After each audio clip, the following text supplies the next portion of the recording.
6:25 y luego de la noticia, el análisis. Saludamos a la abogada y doctora en Ciencias Políticas, Paulina Astroza, que es profesora de la Universidad de Concepción en Chile.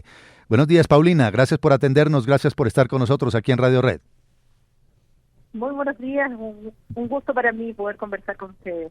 Bueno, ¿cuál es su mirada frente a lo que aconteció con esa irrupción violenta a la Embajada de México en Ecuador? ¿Qué normas internacionales se violaron y qué consecuencias puede tener este episodio? Bueno, mi primera reacción obviamente fue de rechazo y de incredulidad. Yo diría primero incredulidad de lo que estaba viendo. Yo me había quedado hasta la declaración de persona non grata del embajador de México y su expulsión del país por las declaraciones que había realizado Andrés Manuel López Obrador respecto a una situación interna de Ecuador, que dicho eso de paso, eso también viola el derecho internacional. Lo que hizo Manuel López Obrador al principio también lo viola, porque estamos hablando de una situación interna y donde rige uno de los principios clásicos del derecho internacional, que es el de la no intromisión en los asuntos internos de otro Estado. Ahora, como respuesta a esto, viene lo de la declaración de persona non grata, donde va subiendo la tensión entre ambas partes hasta la irrupción de la embajada. Y aquí claramente hay violación al derecho internacional. O sea, estamos hablando de una de las normas que nacen con el derecho internacional clásico, o sea, hace siglos atrás, y que es el de la inviolabilidad de los locales de las misiones diplomáticas y consulares.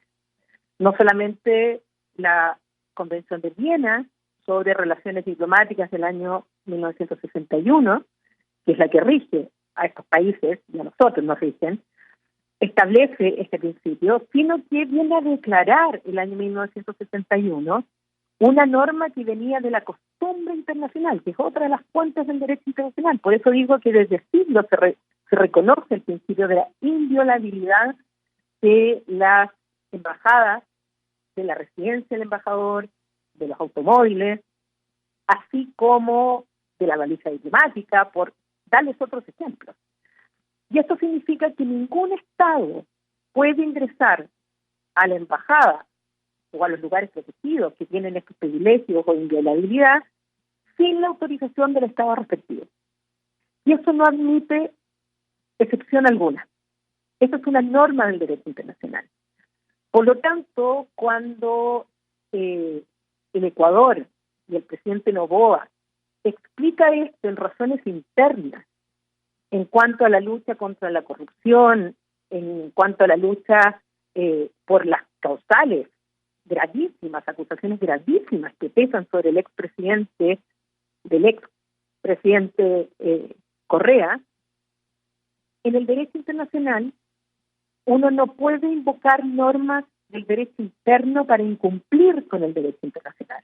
Y eso está en otra convención, en otro tratado internacional, que es la Convención de Viena sobre el derecho y los tratados de 1969, que es otra gran convención que rige las relaciones internacionales. Por lo tanto, aquí hay una violación, pero sin duda, de lo que es esta inviolabilidad que está reconocida en el derecho internacional, que no admite ningún tipo de justificación interna. Lo que debió haber ocurrido ahí, como en otras situaciones que hemos visto, sí, Paulina. Como otras situaciones que hemos visto, finalmente es la negociación diplomática. Claro, Paulina, a eso queríamos llegar. Ya vimos porque fue impresionante el asalto de la embajada en Quito y pareciera que no lo habíamos visto antes. Ahora, ¿qué puede hacer México y qué podría pasar en la relación entre los dos países? Porque la Organización de Estados Americanos incluso ya convocó una reunión de urgencia. ¿Qué podría pasar de aquí en adelante? Bueno, lo primero es que las relaciones, obviamente, al estar rotas, no tienen representación en ambos estados. Eso significa que ya quedan en indefensión los mexicanos que están en Ecuador, así como los ecuatorianos en México. porque ya no tienen relaciones diplomáticas. Y eso afecta a los ciudadanos en ambos estados. Tendrían que buscar un tercer país que fuera el que cubriera esta falta de relaciones diplomáticas, y eso tendrían que hacerlo rápido. Lo segundo es que cuando uno rompe relaciones diplomáticas, esto puede traer consecuencias jurídicas que tendrán que verlo cada uno de los estados. Estas son decisiones de política internacional que tendrán que verlo, porque al romper relaciones diplomáticas pueden venir una serie de consecuencias como dar por terminado tratados, suspender tratados. Esto mismo en la reunión de la OEA, que además la CELAC, la Comunidad de Estados de América Latina y el Caribe, también llamó una reunión. Seguramente el tema se va a tratar. No sé cuánto apoyo finalmente podrá estar, no sé, imagino una suspensión de Ecuador mientras no se vuelva a restablecer el imperio del derecho, es decir, que vuelvan a tener relaciones y que vuelva el personal diplomático a Ecuador y también el personal diplomático ecuatoriano en México. Consecuencias las va a tener en América Latina porque hay otras situaciones en las cuales en embajadas hay refugiados o hay asilados políticos donde temen que esto que ha hecho el Ecuador se transforme en un precedente. Por ejemplo, hay una media docena de asilados en la Embajada Argentina en Caracas. ¿Qué pasa si el presidente Maduro, que es una dictadura, pretende hacer lo mismo que Ecuador? Decir, bueno, si esto lo hizo Ecuador, no ha pasado nada, entonces yo hago lo mismo y entro por medio de la fuerza a sacar a estos 6 diplomáticos. Entonces esto va a traer, más aún en América Latina, donde el asilo diplomático, que es otra institución, nació aquí en América Latina. El hecho de haber encontrado refugio en embajadas, en los cuales cuando en dictaduras militares fueron perseguidas las personas, se salvaron justamente porque ni siquiera en dictadura entraron los regímenes militares a las embajadas y se salvó la gente. Claro. Y fíjense, y si vino a ocurrir aquí con este episodio. Es bien interesante lo que usted nos ayuda a entender. Profesora Paulina Astroza, gracias por estos minutos con Radio Red de Colombia. Bienvenida siempre aquí a nuestra emisora. Muchísimas gracias a ustedes. Y ese tema es complejo y va a seguir. Sin duda. Muchas gracias. Paulina Astroza, profesora de la Universidad de Concepción de Chile. Las consecuencias de la situación que se registró este fin de semana están todavía por verse. Lo cierto es que hay incredulidad.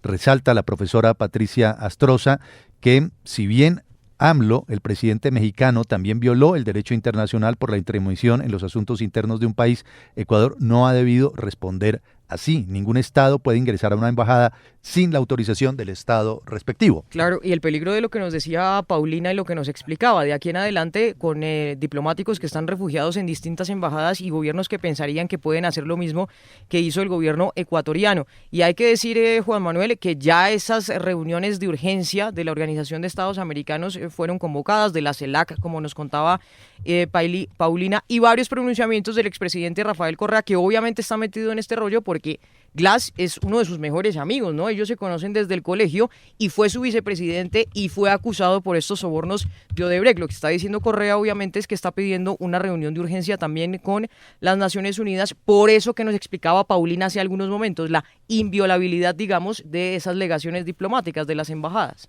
Así es, ese es un tema que se ha visto en otros momentos, en otras circunstancias del pasado, que correspondía ahí. Correspondía a ser, hay un ejemplo muy cercano, que es el ejemplo de Julian Assange, que estuvo años en la embajada de Ecuador precisamente en Londres, y siendo Londres semejante ciudad, capital de un imperio, como el Imperio Británico, y las autoridades del imperio no pusieron un dedo dentro de la embajada de Ecuador, a pesar de que urgían la expulsión de Assange de la embajada. No lo hicieron, dijeron, en el momento en que el señor ponga un piso en suelo no diplomático, le caemos. Sí. Tanto fue que la cosa se prolongó hasta que el señor se cansó y tuvo que salir y pasó lo que pasó. Y en Colombia hubo un caso que involucró a Colombia, fue que en el año 49, si no recuerdo mal, entró el señor Víctor Raúl Haya de la Torre a la embajada de Colombia en Lima. En Y el señor estuvo 4 años porque el gobierno dictatorial de Perú en ese momento no le dio el salvoconducto para salir. Y decían, es un delincuente, no lo vamos a dejar salir. Pues allá lo tuvieron hasta que se cansó y el tema ya se resolvió por un acuerdo que fue un acuerdo paradigmático en el tema de relaciones internacionales, precisamente sobre la inviolabilidad de las sedes diplomáticas. 6:36.